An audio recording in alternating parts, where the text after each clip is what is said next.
Welcome back students to the part 3 of today's session. In this module, we'll discuss about the determination of Young's modulus and applications of elastic behavior of materials. So this is the experimental setup for calculating the Young's modulus of the material of a wire.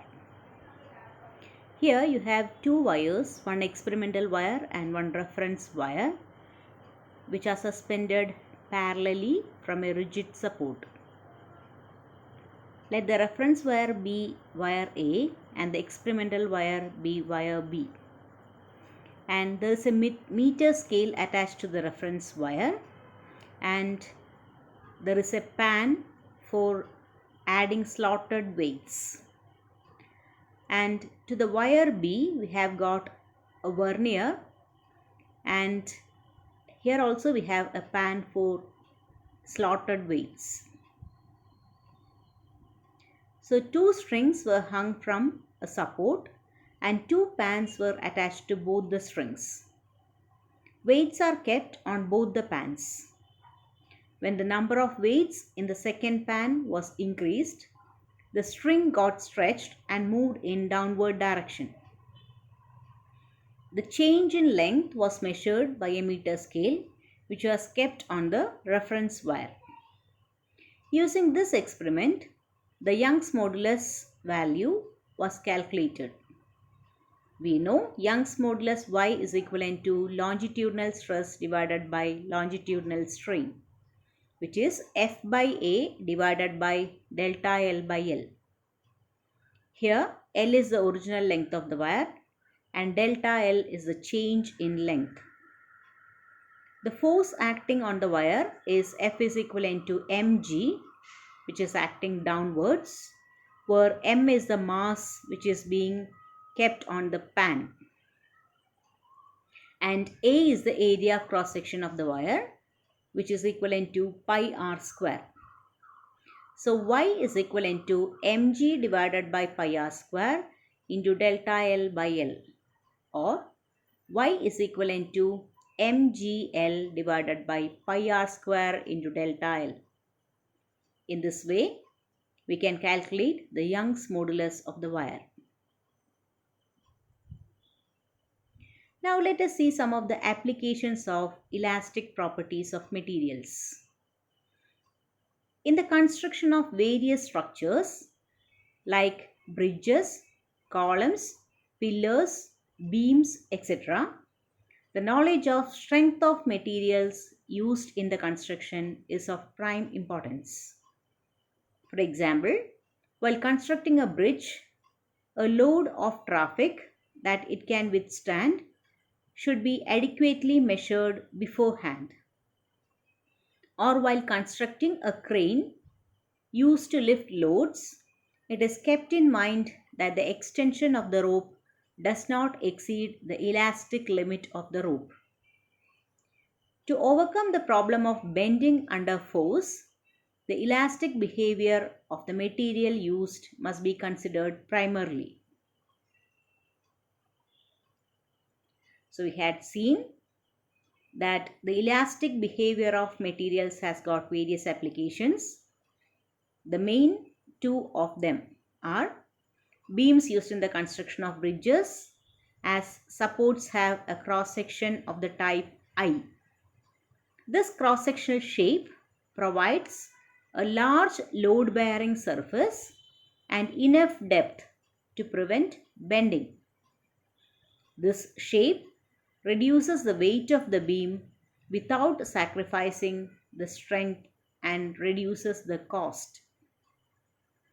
Another application is that a heap of sand or a hill have a pyramidal shape.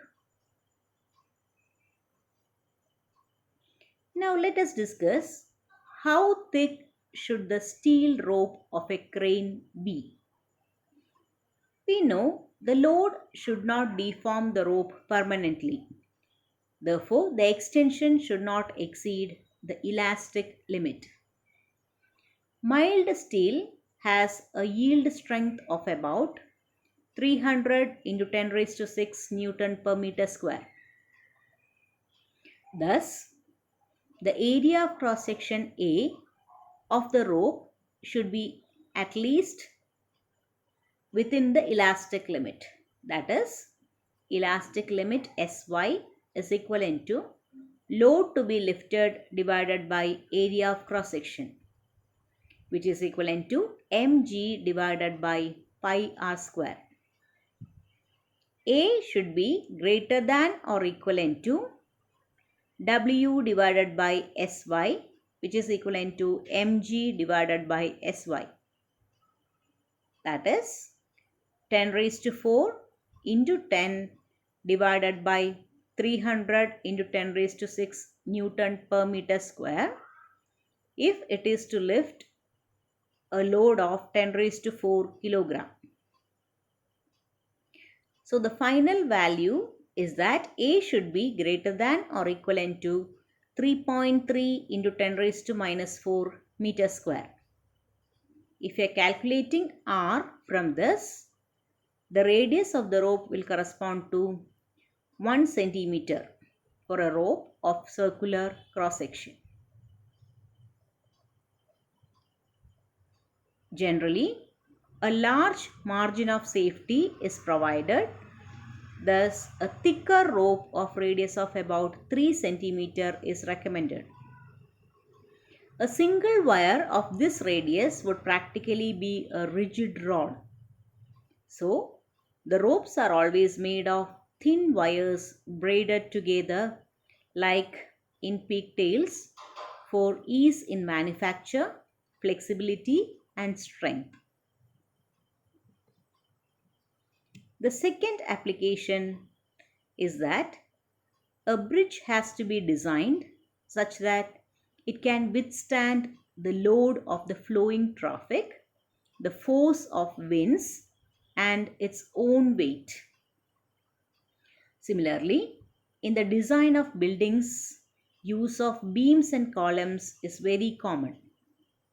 In both the cases, the overcoming of the problem of bending of beam under a load is of prime importance. The fact is that the beam should not bend too much or break. A beam loaded at the center and supported near its ends will be as shown in the figure.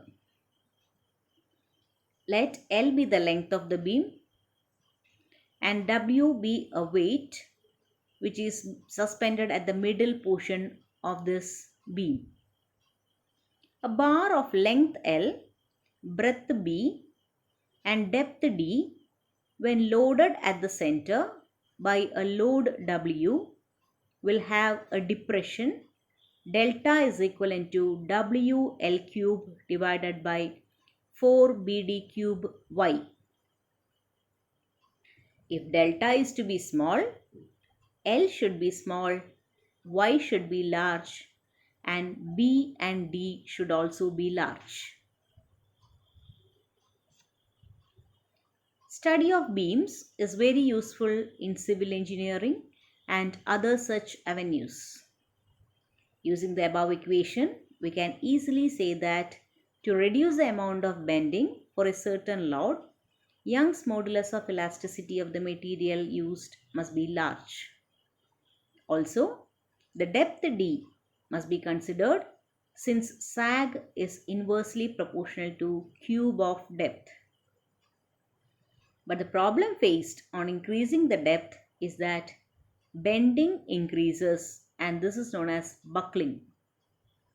Therefore, a compromise is made between the different cross-sectional shapes, and I-shaped girders are usually used in constructing the pillars.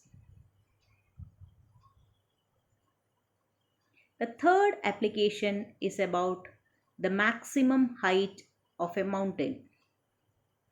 The maximum height of mountain on earth depends upon shear modulus of rock. At the base of the mountain, the stress due to all the rock on the top should be less than the critical shear stress at which the rock begins to flow. Now let us discuss why a mountain cannot be higher than 10 km. At the bottom of a mountain of height h, the force per unit area due to the weight of the mountain is h rho g, where rho is the density of material of the mountain and g is the acceleration due to gravity. The material at the bottom experiences this force in the vertical direction and the sides of the mountain are free. The elastic limit for a typical type of rock is 30 into 10 raised to 7 Newton per meter square. Equating this to h rho g, with rho is equivalent to 3 into 10 raised to 3 kilogram per meter cube, we get h rho g is equivalent to 30 into 10 raised to 7 Newton per meter square, or h is equivalent to 30 into 10 raised to 7 Newton per meter square divided by 3 into 10 raised to 3 kilogram per meter cube into 10 meter per second square, which is approximately 10 kilometer. And 10 kilometer is a height which is lesser than Mount Everest. Hope you have got an idea about the measurement of Young's modulus and also the three applications of elasticity of materials. Thank you, dears.